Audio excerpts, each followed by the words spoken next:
Welcome back to the deep dive. Yeah. Today, we are zeroing in on a story that has basically blown up the NFL coaching carousel. Oh, absolutely. We're talking about the Kansas City Chiefs and all the noise around Cliff Kingsbury potentially returning as the new offensive coordinator. It's a huge story. We've gone through the numbers, the reports, everything, and we're going to try and figure out what this, game-changing reunion really means.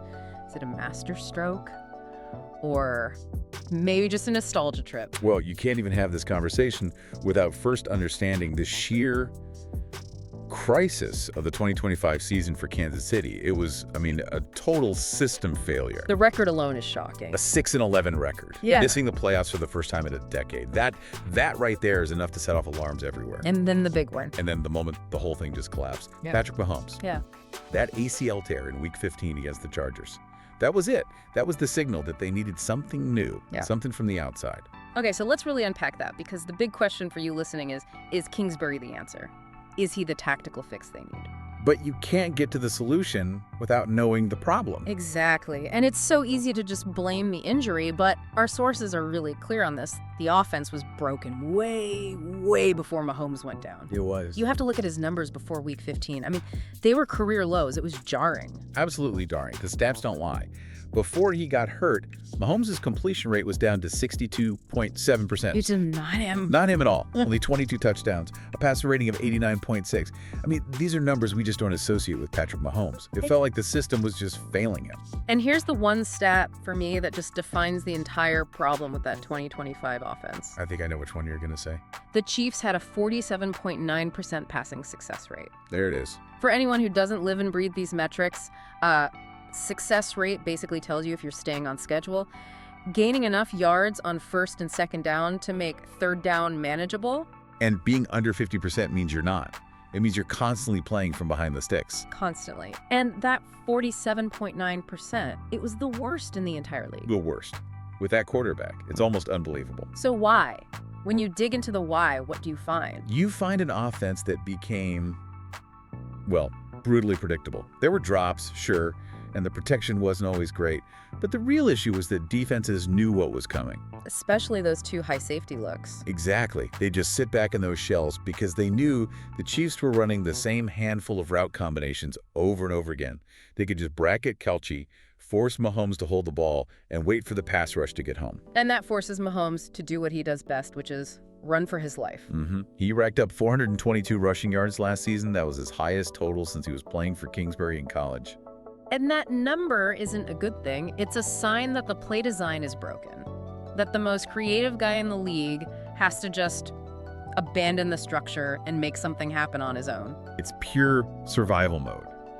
And in all of that, Matt Nagy's play calling, which, was brilliant during that dynasty run, those 3 Super Bowls. Yeah. It just seemed to lose its edge. So they needed a change. And just like that, Cliff Kingsbury becomes available. The timing is incredible. His split with the Washington Commanders was confirmed just this week on Tuesday morning, January 6th. Right. After a pretty rough 5-12 season there, a lot of injuries, Jaden Daniels went down. The whole staff is basically out. But you have to look at the year before that, right? He's not coming in as a failure. Not at all. You have to zoom out. Yeah. In 2024, he got Washington to an NFC Championship appearance. A rookie quarterback, Jaden Daniels, won Offensive Rookie of the Year playing in his system. So he can install an offense and get results fast? He can. Yeah. Especially with a talented mobile quarterback. Yeah. So with him on the market and Matt Nagy's contract up, and Nagy's getting serious looks from the Titans for their head coaching job. The Kansas City OC job is suddenly wide open for someone exactly like him. It's a perfect storm. So let's get to the connection. Because it's more than just he coached him in college. This goes way back. It does. Back to 2013. Kingsbury's the head coach at Texas Tech, and he offers a scholarship to a 17-year-old kid named Patrick Mahomes. And the key thing here is the philosophy behind it. There's a quote from Mahomes where he said, "Kingsbury never, ever forced me to be just a pocket passer. Just let me be me." Just let me be me. That's the whole thing, isn't it? It is. That's the core of it. That freedom is what created the quarterback we know today. Kingsbury gets the genius of Mahomes, and he's not afraid to build around that genius instead of, forcing him into some rigid system. That's huge for getting his confidence back after a year like 2025. Okay, we've got the history, the philosophy. Let's get tactical. What specifically does a Kingsbury playbook bring that can beat those 2 high safety looks that killed them last year? What's so interesting is that his entire scheme feels like it was designed to destroy the exact thing that plagued the Chiefs. His foundation is the air raid. But it's not just about throwing it 50 times a game. It's about tempo. It's about pace. And it's about a ton of pre-snap motion. All that shifting around. All of it. And the whole point of that motion is to create confusion, create mismatches, and spread the defense out horizontally. That forces those 2 safeties to cover more ground and opens up huge lanes. And we've seen it work with top talent. He had success with Kyler Murray in Arizona. He mentored Caleb Williams at USC. But let's play devil's advocate here. Go for it. Washington just let him go after a 5-12 season. Is there a risk that Kansas City is just hiring a great college coach whose system, has a pretty short shelf life in the NFL? That is the big risk. And it all comes down to the potential conflict between 2 incredible offensive minds, Kingsbury and Andy Reid. The overlap. The overlap. Sources say the big worry is about their RPO styles. Not that they both use the run-pass option, but the way they use it. Okay, break that down. What's the difference? Well, Andy Reid often likes to run his RPOs from under center, or with heavier personnel. It's designed to complement a more traditional run game. Kingsbury, though, he lives in the spread. His RPOs are almost all from the shotgun. It's about creating space and isolating one defender. So if Reid tries to force Kingsbury's concepts into his own structural preferences, you risk diluting the whole thing. You lose the tempo, you lose the spatial advantage, you lose the very thing you hired him to bring. So the whole thing, the success of 2026, hinges on how those 2 styles blend. But clearly, the feeling inside the building is that the risk is worth it. Why? Because the reward is huge.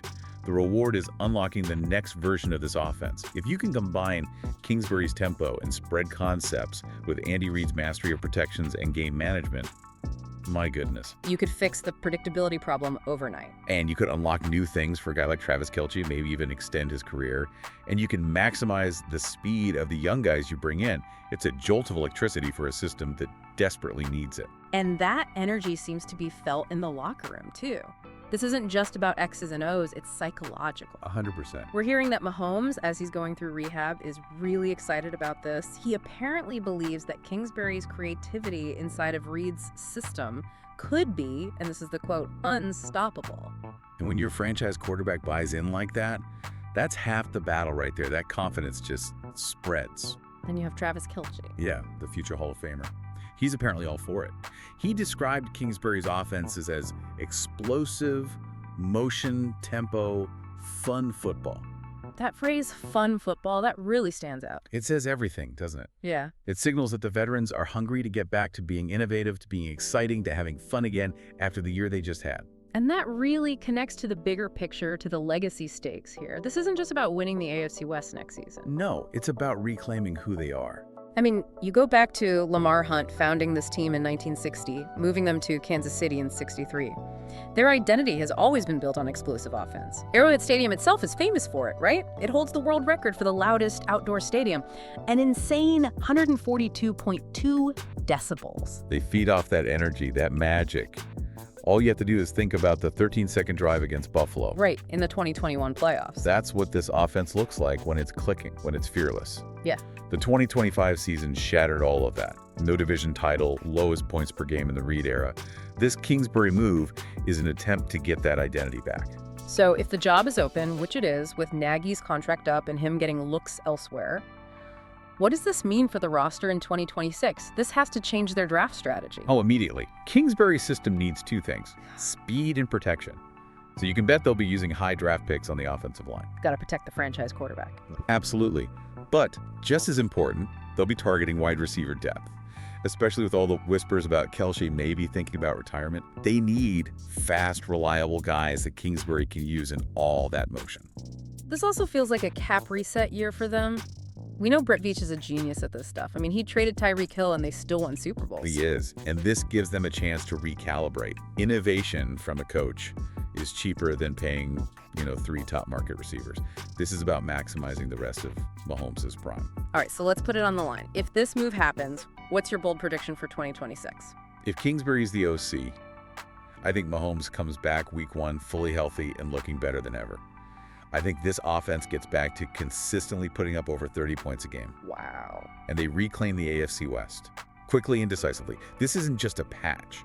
It's a move to make them the most innovative offense in the league again. So that's really the core of it all. Kingsbury brings the tactical solution with his air raid concepts, but he also brings that psychological boost, that connection to the freedom Mahomes had in college. It's the perfect mix of comfort and innovation. Which leaves us with one final big question for you to think about. It's the one that will decide everything. We know Andy Reid is a hands-on Hall of Fame play caller. Given that history, will he truly be able to step back and let Kingsbury's unique up-tempo system take over? Or will the old habits, the weight of their dynasty, kind of dilute the very innovation they're trying to bring in? Exactly. The answer to that question will determine if the Chiefs get back to the top, Uh-huh. or if that predictability that wrecked their 2025 season creeps back in.